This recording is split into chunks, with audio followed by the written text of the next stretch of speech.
La analfabeta, de Agatha Christoph. Indicios. Leo. Es como una enfermedad. Leo todo lo que cae en mis manos, bajo los ojos. Diarios, libros escolares, carteles, pedazos de papel encontrados por la calle, recetas de cocina, libros infantiles, cualquier cosa impresa. Tengo 4 años. La guerra acaba de empezar. Vivimos en un pueblecito que no tiene ni estación, ni electricidad, ni agua corriente, ni teléfono. Mi padre es el único maestro del pueblo. Enseña en todos los cursos, desde el primero hasta el sexto, en la misma aula.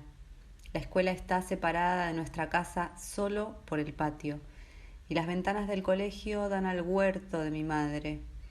Cuando me encaramo a la ventana más alta del comedor, veo a toda la clase con mi padre delante, de pie, escribiendo en la pizarra negra.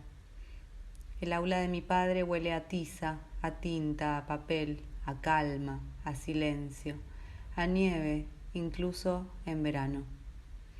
La gran cocina de mi madre huele a animal muerto, a carne cocida, a leche, a mermelada, a pan, a ropa húmeda, a pipí del bebé, a agitación, a ruido, al calor del verano, incluso en invierno. Cuando el mal tiempo no nos permite jugar fuera, cuando el bebé grita más fuerte de lo habitual, cuando mi hermano y yo hacemos demasiado ruido y demasiados destrozos en la cocina, nuestra madre nos envía a nuestro padre para que nos imponga un castigo. Salimos de casa. Mi hermano se detiene delante del cobertizo en el que guardamos la leña. Yo prefiero quedarme aquí. Voy a cortar un poco de leña pequeña. Sí, mamá se pondrá contenta. Atravieso el patio, entro en la gran sala y me detengo cerca de la puerta. Bajo los ojos, mi padre me dice: acércate. Me acerco y le digo a la oreja: castigada, mamá. ¿Nada más? Me pregunta nada más porque a veces tengo que entregarle, sin decir nada, una nota de mi madre, o debo pronunciar las palabras médico o urgencia, o bien únicamente un número, 38 o 40. Todo esto por culpa del bebé, que se la pasa el día enfermo. Le digo a mi padre: no, nada más. Me da un libro con imágenes. Ve y siéntate. Voy al fondo de la clase, donde siempre hay lugares vacíos detrás de los mayores. Fue así como muy joven, por casualidad y sin apenas darme cuenta, contraje la incurable enfermedad de la lectura. Cuando vamos de visita a casa de los parientes de mi madre, que viven en una ciudad cercana, en una casa que tiene luz y agua, mi abuelo me toma de la mano y juntos recorremos el vecindario. El abuelo saca un diario del bolsillo de su levita y dice a los vecinos: mirad, escuchad. Y a mí me dice: lee. Y yo leo. Normalmente, sin errores y tan rápido como me lo pida. Dejando de lado este orgullo de abuelo, mi enfermedad de la lectura me traerá sobre todo reproches y desprecio. No hace nada, se pasa el día leyendo. No sabe hacer nada más. Es la tarea más pasiva de todas, perezosa. Y sobre todo, lee en vez de... ¿En vez de qué? Hay miles de cosas más útiles, ¿no? Incluso ahora, por la mañana, cuando la casa se vacía y todos mis vecinos se van a trabajar, tengo un poco de cargo de conciencia por instalarme en la mesa de la cocina a leer los diarios durante horas, en vez de fregar los platos del día anterior, ir de compras, lavar y planchar la ropa, hacer mermeladas o pasteles, y sobre todo, en vez de escribir. 2. De la palabra a la escritura. Ya desde muy pequeña me gustaba contar historias inventadas por mí misma. A veces viene a visitarnos mi abuela para ayudar a mi madre. Por la noche la abuela nos acuesta. Intenta dormirnos con cuentos que ya hemos escuchado centenares de veces. Salgo de mi cama y le digo a la abuela: las historias las explico yo, no tú. Me sienta sobre sus rodillas y me acuna. Cuéntame, cuéntame, pues. Comienzo por una frase, no importa cuál, y todo se encadena. Aparecen personajes, mueren o desaparecen. Hay los buenos, los malos, los pobres y los ricos, los vencedores y los vencidos. No se acabará nunca, balbuceo sobre las rodillas de la abuela. Y después, y después, la abuela me deja en la cama plegable, baja la llama de la lámpara de petróleo y se va a la cocina. Mis hermanos duermen y yo también, pero la historia sigue en mi sueño, hermosa y terrorífica. Lo que más me gusta es explicarle historias a mi hermanito Tila. Es el preferido de mamá, tiene 3 años menos que yo, así que se cree todo lo que le cuento. Por ejemplo, lo llevo hasta un rincón del jardín y le pregunto, ¿quieres que te cuente un secreto? ¿Qué secreto? El secreto de tu nacimiento. No hay ningún secreto en mi nacimiento. Pues sí, pero solo te lo diré si me juras que no se lo contarás a nadie. Te lo juro. Pues mira, eres un niño encontrado. No eres de nuestra familia.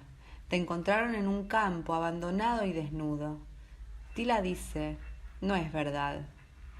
Mis padres te lo explicarán más tarde, cuando seas mayor. Si supieras qué pena nos dabas, tan delgado, tan desnudo. Tila empieza a llorar, lo tomo en brazos. No llores, te quiero como si fueras mi propio hermano. ¿Tanto como a Llano? Casi. Al fin y al cabo, Llano es mi hermano de verdad. Tila reflexiona. Entonces, ¿por qué tengo el mismo apellido que vosotros? ¿Por qué mamá me quiere más que a vosotros dos? Os castiga todo el rato, a ti y a Llano, a mí nunca. Se lo explico. Tienes el mismo apellido porque se te adoptó oficialmente.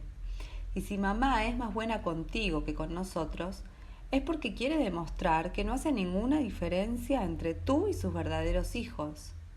Yo soy su verdadero hijo. Tila chilla, corre hacia la casa. Mamá, mamá. Corro detrás de él. Me has jurado que no dirías nada. Era una broma. Demasiado tarde. Tila llega a la cocina, se arroja a los brazos de mamá. Dime que soy tu hijo, tu verdadero hijo. Tú eres mi verdadera madre. Me castigan, desde luego, por haber explicado necedades. Me arrodillo frente a una mazorca de maíz en una esquina de la habitación. Enseguida llega Llano con otra mazorca y se arrodilla a mi lado. Le pregunto, ¿por qué te han castigado? No lo sé.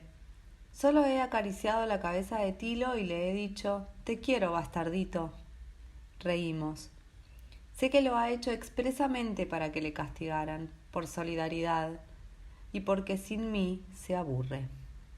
Explicaré muchas otras burradas a Tila. Lo intento también con Llano, pero él no me cree porque tiene 1 año más que yo. Las ganas de escribir vendrán más tarde, cuando el hilo de plata de la infancia se haya quebrado, cuando vengan los días malos y lleguen los años de los que diré no me gustan.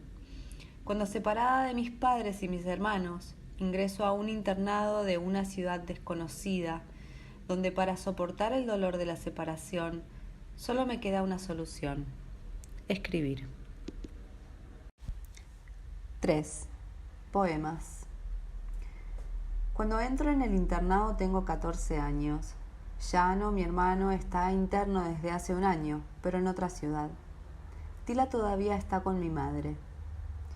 No se trata de un internado para jovencitas ricas, sino todo lo contrario.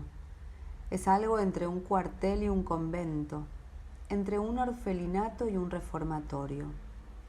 Somos más o menos 200 chicas de entre 14 y 18 años, alojadas y mantenidas gratuitamente por el Estado. Tenemos dormitorios donde caben de 10 a 20 personas, con literas cubiertas por jergones y mantas grises. Nuestros armarios, metálicos, estrechos, están en el pasillo. A las 6 de la mañana nos despierta una campana y una vigilante medio dormida viene a controlar las habitaciones. Algunas alumnas se esconden debajo de la cama, otras bajan al jardín corriendo. Después de dar 3 vueltas por el jardín, hacemos ejercicio durante 10 minutos. Luego subimos corriendo y ya dentro del edificio nos lavamos con agua fría, nos vestimos y después bajamos al comedor. Nuestro desayuno está compuesto de café con leche y una rebanada de pan. Distribución del correo del día anterior. Cartas abiertas por la dirección. Justificación. Sois menores de edad. Reemplazamos a vuestros padres. A las 7:30 partimos hacia la escuela en fila india, cantando canciones revolucionarias mientras atravesamos la ciudad. Los niños se paran para vernos pasar, silban y nos dicen piropos y palabras vulgares. Al volver de la escuela, comemos y luego vamos a la sala de estudio, donde nos quedamos hasta la hora de cenar. En las salas de estudio se exige un silencio total. ¿Qué hacer durante todo este tiempo? Los deberes, desde luego, pero los deberes te los quitas de encima enseguida, especialmente porque no tienen ningún tipo de interés. También se puede leer, pero solo tenemos libros de lectura obligatoria, que se leen enseguida y que en su mayoría no tienen el más mínimo interés. Así pues, durante estas horas de silencio forzado, empiezo a redactar una especie de diario y me invento una escritura secreta para que nadie pueda leerlo. Anoto en él mis desgracias, mi pesar, mi tristeza, todo lo que por la noche me hace llorar en silencio en la cama. Lloro la pérdida de mis hermanos, de mis padres, de la casa de la familia en la que ahora viven unos extranjeros. Lloro sobre todo mi libertad perdida. Es cierto que tenemos la posibilidad de recibir visitas los domingos por la tarde en el salón del internado, incluso de chicos, en presencia de una vigilante. También nos dejan pasear, incluso con chicos, los domingos por la tarde, pero solo por la calle principal de la ciudad. También se pasea una vigilante. Pero no me dejan ir a ver a mi hermano Llano, que está a 20 kilómetros de aquí, en la misma situación que yo, y que tampoco puede venir a verme. Nos han prohibido abandonar la ciudad, aunque de todos modos no tenemos dinero para el tren. También lloro mi infancia, nuestra infancia, la de los 3, Llano, Tila y yo. Se acabaron las carreras descalzos por el bosque, sobre el suelo húmedo, hasta la roca azul. Se acabó subirse a los árboles o caer cuando se quiebra una rama podrida. Se acabó Llano, que me levantaba de mi caída. Se acabaron los paseos nocturnos por el tejado. Se acabaron las denuncias de Tila a mi madre. En el internado, las luces se apagan a las 10 de la noche. Una vigilante controla las habitaciones. Leo aún, si tengo algo que leer, a la luz reverberante. Luego, cuando me duermo llorando, nacen frases en la noche, dan vueltas a mi alrededor, cuchichean, adquieren un ritmo, riman, cantan, se convierten en poemas. Ayer todo era más bello, la música en los árboles, el viento en mis cabellos y en tus manos tendidas, el sol. 4. Payasadas. Años 50. Exceptuando algunos privilegiados, en nuestro país todo el mundo es pobre.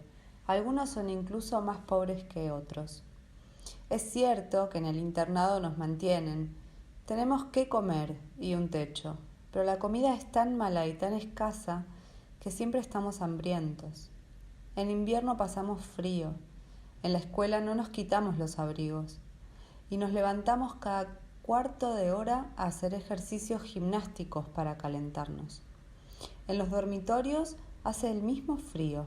Dormimos con calcetines y cuando subimos a las salas de estudio nos vemos obligados a llevarnos una manta. En esa época llevo el viejo abrigo de Llano, demasiado pequeño para él, un abrigo negro, sin botones, roto por la parte izquierda. Un amigo me dirá más tarde: cómo te admiraba con tu abrigo negro siempre abierto, incluso en invierno. Para ir a la escuela llevo la cartera de una amiga porque no tengo una cartera propia y también guardo mis cuadernos y mis libros en ella. La cartera pesa mucho y mis dedos están helados porque no tengo guantes. Tampoco tengo lápiz ni pluma, ni material de gimnasia. Me lo han de prestar todo. También me prestan zapatos cuando necesito dejar los míos en el zapatero para que los arreglen. Si tengo que devolverlos, me quedo 3 días en cama por culpa del zapatero. No le puedo decir a la directora del internado que no tengo zapatos de recambio para ir a la escuela. Le digo que estoy enferma y ella me cree, porque soy una buena alumna. Me toca la frente y dice: tienes fiebre, al menos estás a 38, tápate bien. Me tapo bien, pero ¿cómo voy a pagar al zapatero?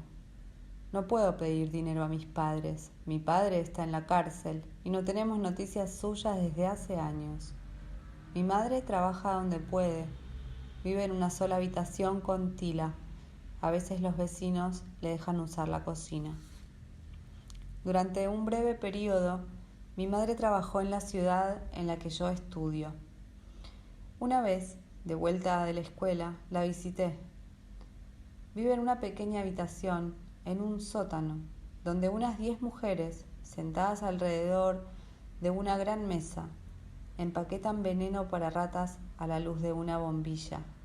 Mi madre me pregunta: ¿todo va bien? Le digo: sí, todo va bien, no te preocupes. No me pregunta si necesita algo, pero yo añado: no necesito nada, ¿cómo va Tila? Mi madre dice: va bien. También irá al internado a partir del otoño. No tenemos nada más que decirnos. Me gustaría decir que he llevado a arreglar mis zapatos, que el zapatero me ha fiado, pero que tengo que devolvérselo lo antes posible. Pero viendo el viejo vestido que lleva mi madre y sus guantes manchados de veneno, no le puedo decir nada de esto. Abrazo a mi madre y me voy, y ya no vuelvo nunca más. Para ganar algo de dinero organizo en la escuela durante el recreo una representación que dura 20 minutos. Yo escribo los diálogos y con 2 o 3 amigas los aprendemos enseguida. A veces incluso improvisamos otros. Mi especialidad consiste en imitar a los profesores. Por la mañana avisamos a algunas clases, al día siguiente a otras. La entrada cuesta lo mismo que un croissant de los que la portera vende durante el recreo. El espectáculo funciona, tenemos mucho éxito y los espectadores se amontonan hasta el corredor. A veces vienen profesores a vernos, lo que nos obliga a cambiar el tema de imitación. Repito el experimento en el internado con otras amigas, otros gags.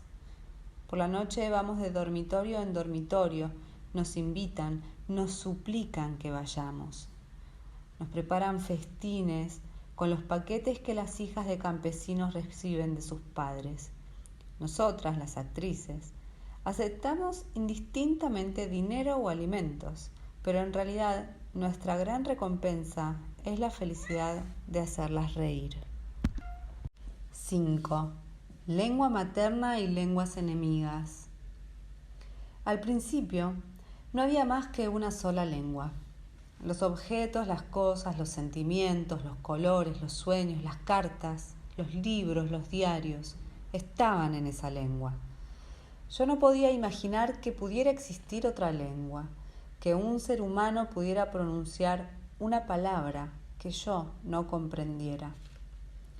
En la cocina de mi madre, en la escuela de mi padre, en la iglesia del tío Huesa, en las calles, en las casas del pueblo y también en la ciudad de mis abuelos, todo el mundo hablaba la misma lengua y nunca se había planteado la posibilidad de otra.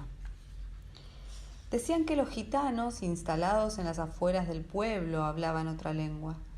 Yo pensaba que aquella no era una lengua de verdad, sino una lengua inventada, que únicamente hablaban entre ellos del mismo modo que hacíamos mi hermano Llano y yo, cuando hablábamos de modo que nuestro hermanito pequeño Tila no pudiera entendernos. También pensaba que los gitanos hacían esto porque en la taberna del pueblo tenían vasos marcados, vasos que solo eran para ellos, pues nadie quería beber en un vaso en el que había bebido un gitano. También se decía que los gitanos se llevaban a los niños.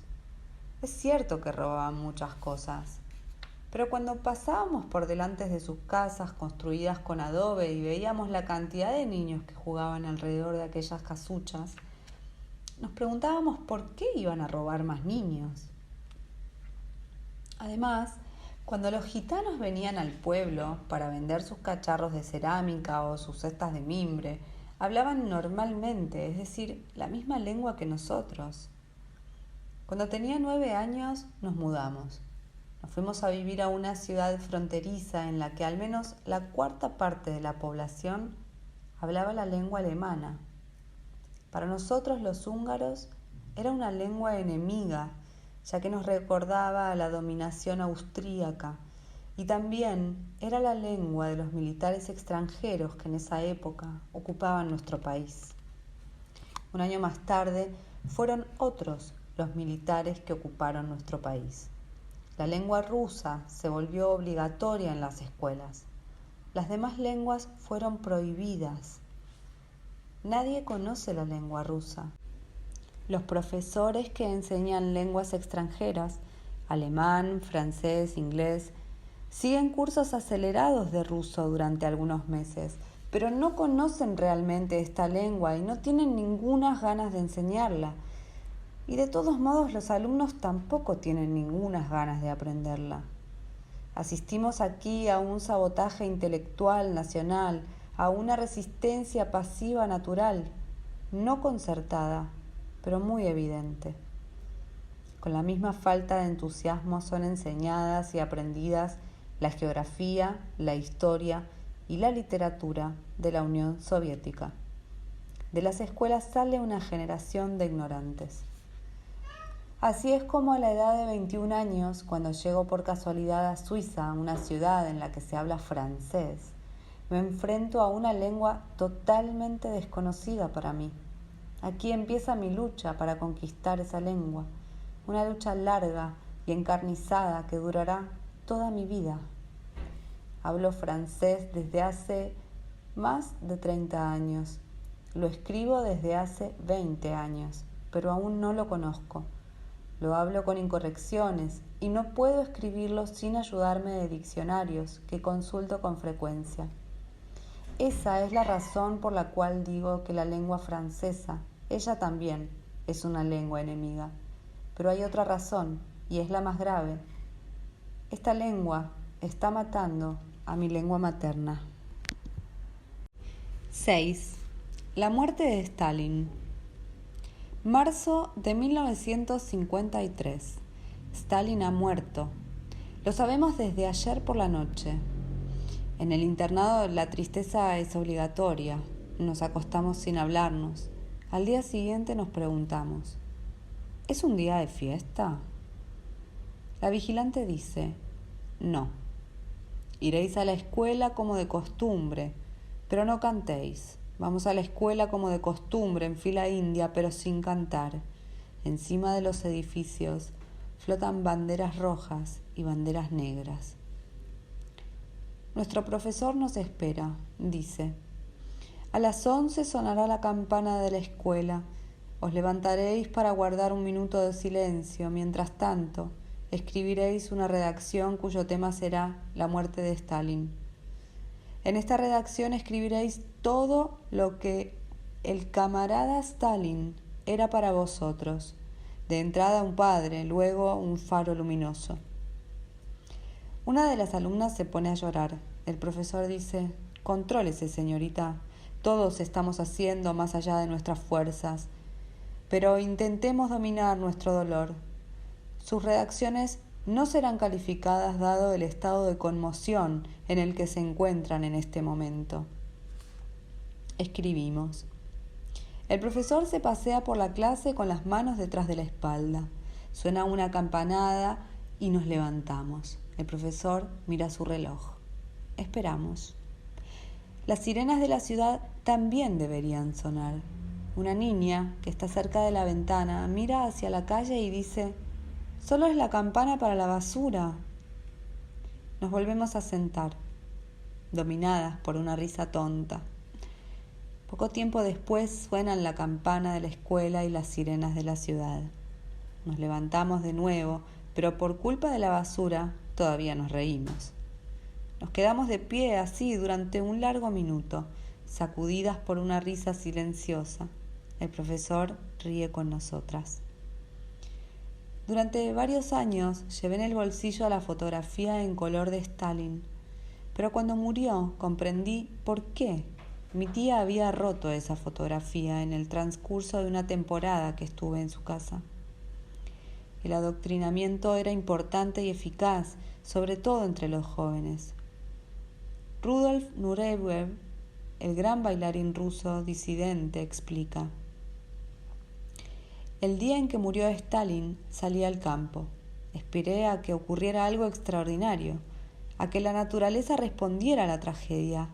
Y nada, ningún terremoto, ningún signo.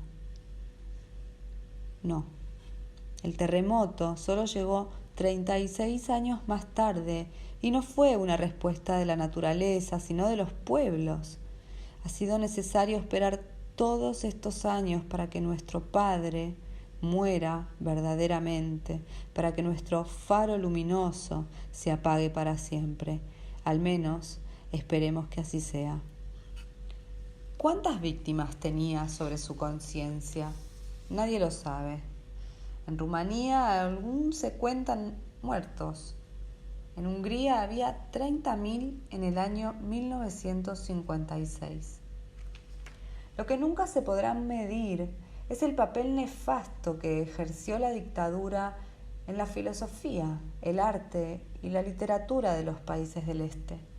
Imponiéndoles su ideología, la Unión Soviética no solo ha impedido el desarrollo económico de esos países, sino que también ha intentado ahogar su cultura y su identidad nacionales.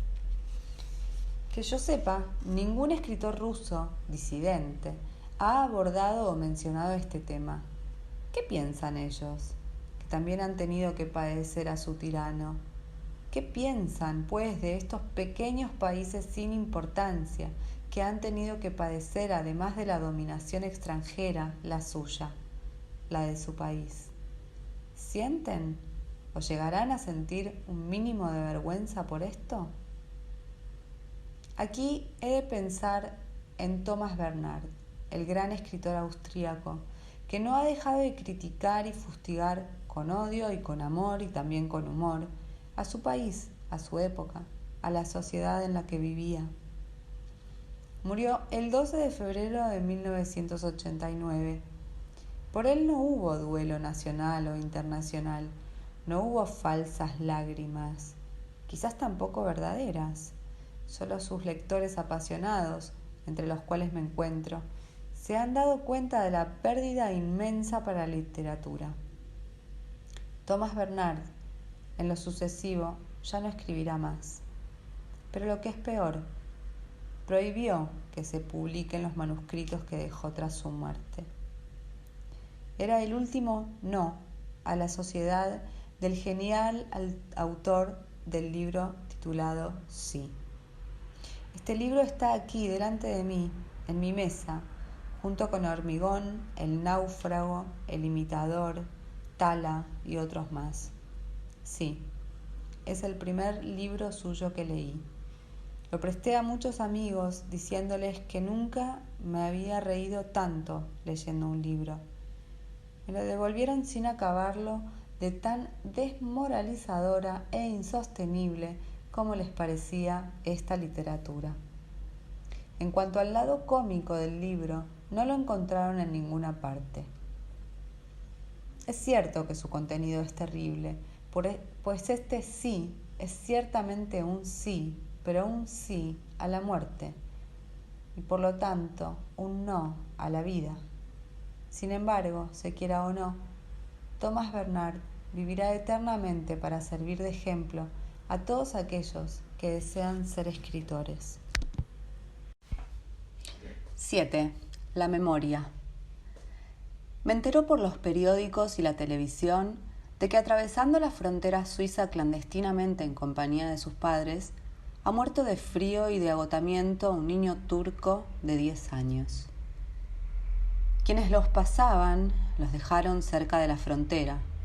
No tenían más que seguir recto hasta el primer pueblo suizo. Caminaron durante varias horas a través del bosque y la montaña, hacia frío. Al final, el padre cargó con el hijo a su espalda, pero ya era demasiado tarde. Cuando llegaron al pueblo, el niño había muerto de cansancio, de frío y de agotamiento. Mi primera reacción es como la de cualquier suizo. ¿Cómo se atreve la gente a aventurarse en viajes así con niños? Tanta falta de responsabilidad es inadmisible. La reacción es violenta e inmediata. Un viento frío de finales de noviembre penetra con violencia en mi habitación bien caldeada y la voz de mi memoria se eleva en mi interior con estupefacción. ¿Cómo? ¿Te has olvidado de todo? Tú hiciste lo mismo, exactamente lo mismo. Y tu hija era casi una recién nacida. Sí, me acuerdo. Tengo 21 años, estoy casada desde hace 2 años y tengo una niñita de 4 meses. Atravesamos el límite entre Hungría y Austria una noche de noviembre, precedidos por un pasador de fronteras. Se llama José, lo conozco bien. Somos un pequeño grupo compuesto por una decena de personas, varias de las cuales son niños. Mi hijita duerme en los brazos de su padre y yo llevo 2 bolsas. En una de las bolsas hay biberones, pañales, ropa para cambiar al bebé, en la otra, diccionarios. Caminamos en silencio detrás de José durante más o menos 1 hora. La oscuridad es casi total. A veces, proyectores y cohetes lo iluminan todo. Oímos petardos, tiros. Luego regresan el silencio y la oscuridad. Al final del bosque, José se detiene y nos dice: estáis en Austria, no tenéis más que caminar recto, el pueblo no está lejos. Abrazo a José.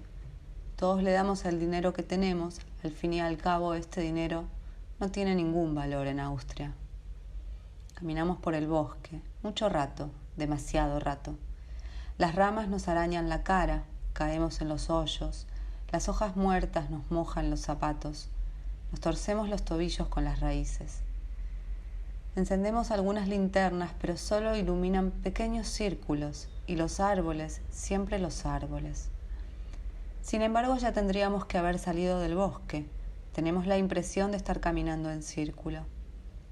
Un niño dice: tengo miedo, quiero volver, quiero ir a la cama. Otro niño llora. Una mujer dice: estamos perdidos. Un muchacho dice: detengámonos, si seguimos así, volveremos a encontrarnos de nuevo en Hungría, si no lo estamos ya. No os mováis, voy a ver. Sabemos lo que quiere decir encontrarnos de nuevo en Hungría: la cárcel por haber atravesado ilegalmente la frontera, e incluso los disparos de los guardias fronterizos rusos borrachos.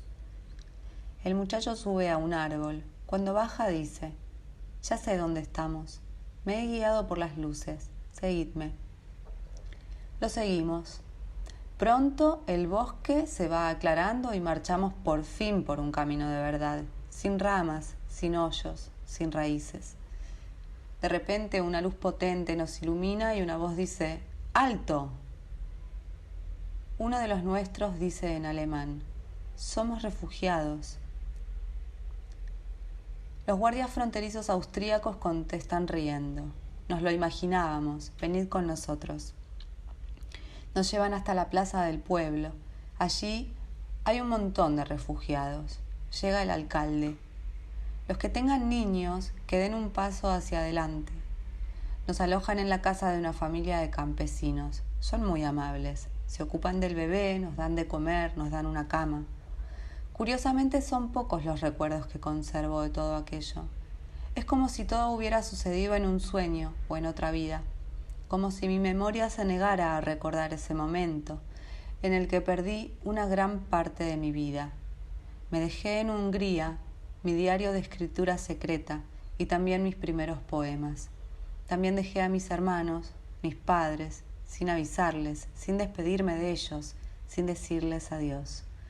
Pero sobre todo ese día de finales de noviembre del año 1956, perdí definitivamente mi pertenencia a un pueblo. 8. Personas desterradas. Desde el pequeño pueblo austríaco al que llegamos desde Hungría, tomamos el autocar hacia Viena. El alcalde del pueblo paga nuestros billetes. Durante el viaje, mi niñita duerme sobre mis rodillas. A ambos lados de la carretera se suceden quitamiedos luminosos. Yo nunca había visto quitamiedos luminosos. Cuando llegamos a Viena, buscamos una comisaría de policía para anunciar nuestra llegada. Allí, en la oficina de la comisaría, cambio los pañales de mi bebé y le doy el biberón.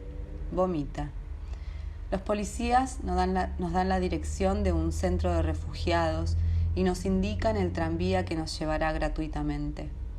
En el tranvía, señoras muy bien vestidas toman a mi bebé sobre sus rodillas y me ponen dinero en el bolsillo.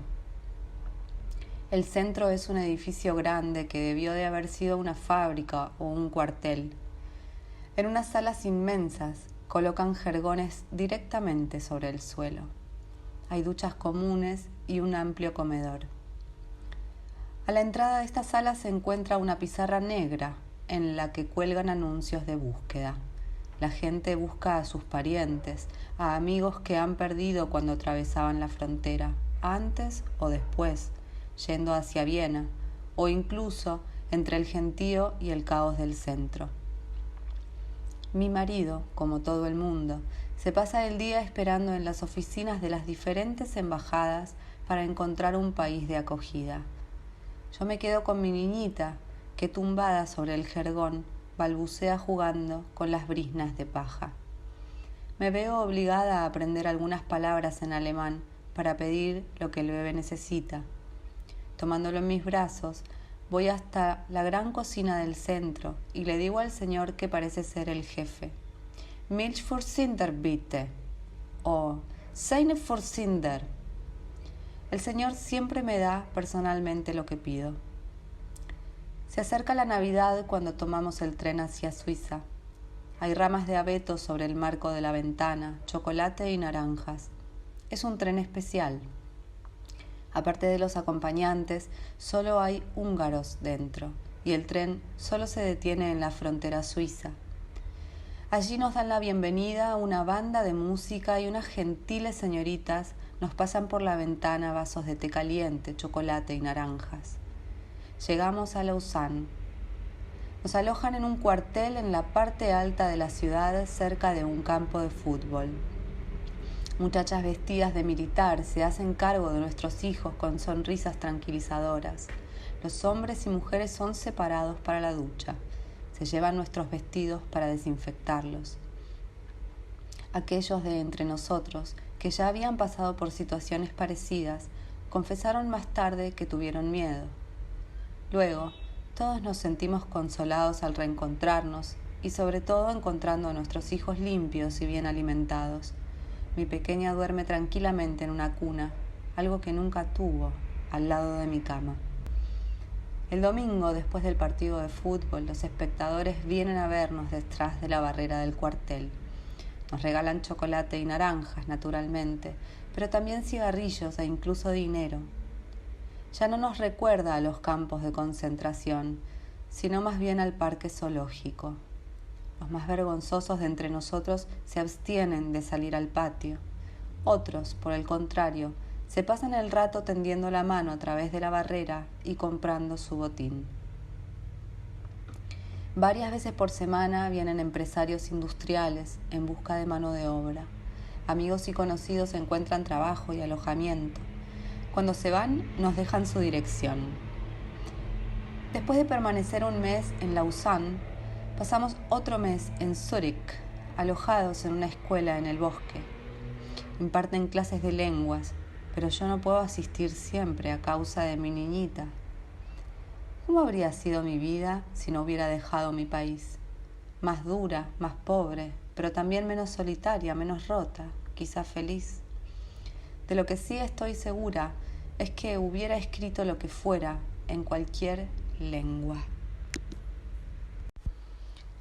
9. El desierto.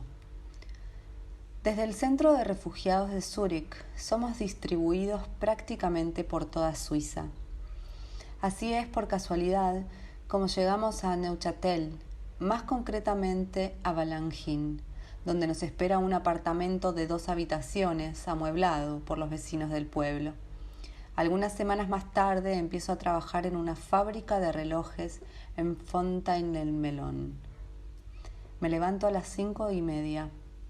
Después del desayuno visto a mi bebé, yo también me visto y voy a esperar el autobús de las 6:30 que me llevará hasta la fábrica. Dejo a mi niña en la guardería y entro en la fábrica. Salgo a las 5 de la tarde. Recojo a mi niña de la guardería y vuelvo a tomar el autobús de regreso.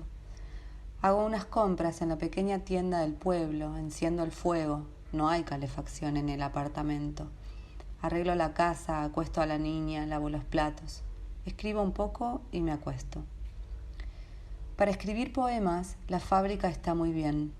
El trabajo es monótono, se puede pensar en otras cosas y las máquinas tienen un ritmo regular que ayuda a contar los versos. En mi cajón tengo una hoja de papel y un lápiz. Cuando el poema toma forma, lo anoto. Por la noche lo paso a limpio en una libreta. Somos una decena de húngaros los que trabajamos en la fábrica. Nos reunimos durante la pausa del mediodía en la cantina, pero la comida que sirven es tan diferente de aquella a la que estamos acostumbrados que casi no comemos. En mi caso, durante al menos un año, me limité a tomar café con leche y pan para la comida. En la fábrica toda la gente es agradable con nosotros. Nos sonríen, nos hablan, pero no entendemos nada. Aquí es donde empieza el desierto. Desierto social, desierto cultural. A la exaltación de los días de la revolución y de la huida le siguen el silencio, el vacío, la nostalgia de los días en los que teníamos la impresión de participar en algo importante, histórico quizás. El mal del país, la falta de la familia y de los amigos. Esperábamos algo al llegar aquí, no sabíamos qué esperábamos, pero ciertamente no era esto. Jornadas de trabajos tristes, veladas silenciosas, esta vida solidificada, sin cambios, sin sorpresas, sin esperanza. Desde un punto de vista puramente material, vivimos un poquito mejor que antes. Disponemos de 2 habitaciones en vez de una. Tenemos bastante carbón y suficiente comida. Pero si tenemos en cuenta lo que hemos perdido, es evidente que lo pagamos demasiado caro. En el autobús de la mañana, el revisor se sienta a mi lado. A esta hora es siempre el mismo, gordo y jovial, y me habla durante todo el trayecto. No le entiendo demasiado, pero comprendo que me quiere tranquilizar explicándome que los suizos no permitirán que los rusos lleguen hasta aquí. Dice que no he de tener miedo, que no tengo que estar triste, que ahora estoy fuera de peligro. Sonrío. No le puedo decir que no tengo miedo de los rusos, y que si estoy triste es más bien a causa de esa excesiva seguridad en mi presente, y porque no tengo nada más que hacer salvo pensar en el trabajo, la fábrica, las compras, la colada, las comidas, y nada más que esperar que los domingos para dormir y soñar un poco más con mi país. ¿Cómo explicarle sin ofenderle, y con las pocas palabras que sé de francés, que su bello país no es más que un desierto para nosotros, los refugiados, un desierto que hemos atravesado para llegar a lo que se llama integración, asimilación? En ese momento, todavía no sé que algunos nunca lo lograrán. 2 de los nuestros han regresado a Hungría, a pesar de la pena de prisión que les espera. Otros 2 más jóvenes, solteros, se han ido más lejos, a Estados Unidos, Canadá. Otros 4 más lejos aún, tan lejos como les ha sido posible ir, más allá de la gran frontera. Esas 4 personas que formaban parte de mis conocidos se suicidaron durante los 2 primeros años de nuestro exilio. Uno con barbitúricos, otro con gas y 2 con una soga. La más joven tenía 18 años. Se llamaba Giselle. 10. ¿Cómo hacerse escritor? En primer lugar, hay que escribir, naturalmente. Luego hay que seguir escribiendo. Incluso cuando no le interese a nadie, incluso cuando tenemos la impresión de que nunca interesará a nadie. Incluso cuando los manuscritos se acumulen en los cajones y los olvidamos para escribir otros. Al llegar a Suiza, mis esperanzas de convertirme en escritora eran casi nulas. Es verdad que publiqué algunos poemas en una revista literaria húngara, pero las posibilidades de publicar mi obra se quedaron allí. Y cuando tras varios años de impaciencia por fin conseguí acabar 2 obras de teatro en francés, no sabía exactamente qué tenía que hacer, dónde enviarlas, a quién enviarlas. Mi primera obra representada, titulada John et Joe, se presentó en una taberna en el Café du Marché de Neuchâtel. Los viernes y los sábados, después de la cena, algunos actores aficionados organizaban allí veladas de cabaret. Así comenzaba mi carrera de autora dramática. El éxito de esta obra, representada durante varios meses, me proporcionó en aquella época una gran felicidad y me animó a seguir escribiendo. 2 años más tarde se estrena otra de mis obras en el Théâtre de la Trentouille en Saint-Aubin, un pueblecito cercano a Neuchâtel. Los intérpretes también son aficionados. Mi carrera parece detenerse aquí y mis decenas de manuscritos envejecen lentamente encima de una estantería. Por suerte, alguien me aconseja que envíe mis textos a la radio, lo que supondrá el principio de mi otra carrera, la de autora radiofónica. Mis textos son interpretados, o mejor dicho, leídos por actores profesionales y recibo auténticos derechos de autor. Entre los años 1978 y 1983, la radio suiza francófona estrena 5 obras mías e incluso tengo un encargo con motivo del año de la infancia. Por lo tanto, no abandono el teatro. En el año 1983 acepto trabajar con la Escuela de Teatro del Centro Cultural de Neuchâtel. Mi trabajo consiste en escribir una obra a medida para 15 alumnos. Este trabajo me gusta mucho, asisto a todos los ensayos. En general, los cursos comienzan con todo tipo de ejercicios de expresión corporal. Estos ejercicios me recuerdan a los que hacía de pequeña con mi hermano o con una amiga. Ejercicios de silencio, de inmovilidad, de ayuno. Empiezo a escribir relatos breves sobre mis recuerdos de infancia. Ni se me ocurre que algún día esos textos breves se convertirán en un libro. Sin embargo, 2 años más tarde, tengo encima de mi escritorio un cuaderno que contiene una historia coherente, con un principio y un final, como una novela de verdad. Todavía falta pasarla a máquina, corregirla, pasarla de nuevo a máquina, eliminar lo que sobra, corregir aún más, hasta que considere que el texto es presentable. En este punto tampoco sé muy bien qué he de hacer con el manuscrito. ¿A quién he de enviarlo? ¿A quién he de dárselo? No conozco a ningún editor, a nadie que pudiera conocer a uno. Pienso vagamente en las ediciones de L'Œil de l'Homme, pero un amigo me dice: hay que empezar por los 3 grandes, en París. Me trae la dirección de las 3 grandes casas editoriales, Gallimard, Gazette y Seuil. Hago 3 copias del manuscrito, preparo 3 paquetes, escribo 3 cartas idénticas. Señor director, el día que lo llevo al correo, anuncio a mi hija mayor: he acabado mi novela. Ella me dice: ¿sí? ¿Y crees que alguien va a editártela? Le digo, sí, desde luego. Efectivamente, no tengo ninguna duda. Tengo la convicción, la certidumbre de que mi novela es una buena novela y de que será publicada sin problemas. Así pues, me siento más sorprendida que decepcionada cuando después de 4 o 5 semanas mi manuscrito regresa de Gallimard y después de Grasset, acompañado por una carta de rechazo educada e impersonal. Me digo a mí misma que tengo que ponerme a buscar direcciones de otros editores, cuando una tarde de noviembre recibo una llamada telefónica. Gilles Carpentier, de Edition de Seuil, me dice que acaba de leer mi manuscrito y que hace años que no leía algo tan bello. Me dice que lo ha leído por segunda vez y que piensa publicarlo, pero para ello es preciso que obtenga el visto bueno de varias personas. Me volverá a llamar pasadas unas semanas. Una semana después me telefonea diciendo, preparo su contrato. 3 años más tarde me paseo por las calles de Berlín con mi traductora, Erika Topoven. Nos detenemos delante de las librerías. En los escaparates, mi segunda novela. En mi casa, en una estantería, el gran cuaderno traducido a 18 idiomas. En Berlín, por la noche, tenemos una velada de lectura.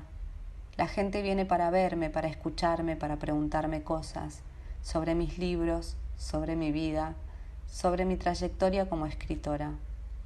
He aquí la respuesta a la pregunta. Uno se hace escritor escribiendo con paciencia y obstinación, sin perder nunca la fe en lo que se escribe. 11. La analfabeta. Un día, mi vecina y amiga me dice, he visto en la televisión un programa sobre las mujeres obreras extranjeras. Trabajan durante todo el día en la fábrica y por la noche se ocupan de la casa y de los niños. Le digo, eso fue lo que hice cuando llegué a Suiza. Ella dice, y además ni siquiera saben francés. Yo tampoco sabía. Mi amiga se siente molesta. No es capaz de explicarme la impresionante historia de las mujeres extranjeras que ha visto en la televisión.